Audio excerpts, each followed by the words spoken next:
J'ai rencontré mon époux et après quelque temps, nous avons décidé ensemble que j'arrête de travailler pour me consacrer au à notre foyer.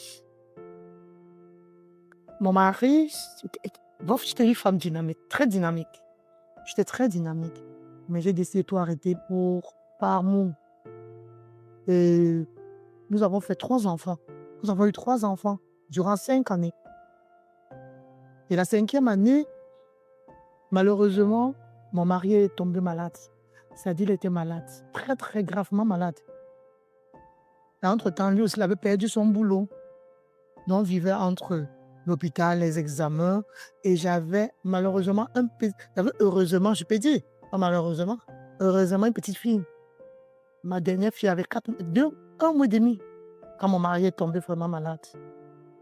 On vivait entre l'hôpital, les examens et l'inquiétude parce que financièrement, on n'avait pas assez d'argent et il fallait faire tous ces examens-là. Et il fallait qu'il soit hospitalisé. C'était vraiment difficile, très difficile, très, très difficile même en plus.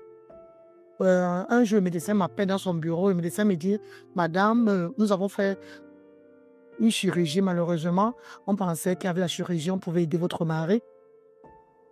On n'a pas pu l'aider. On veut juste vous faire comprendre que ça n'a pas été ce qu'on voulait. Donc préparez-vous psychologiquement». Ce jour, c'était vraiment pas évident.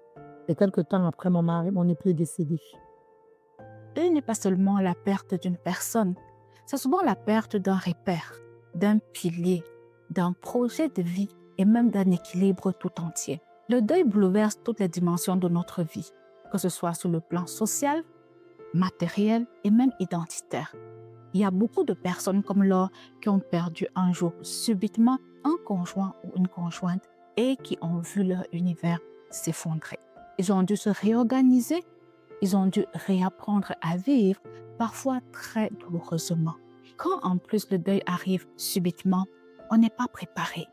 Non seulement il va bouleverser notre quotidien, mais il va bouleverser également notre avenir. Il va falloir faire le deuil de cette personne-là. Il va également falloir rester assez fort pour faire face aux conséquences de ce deuil dans notre vie.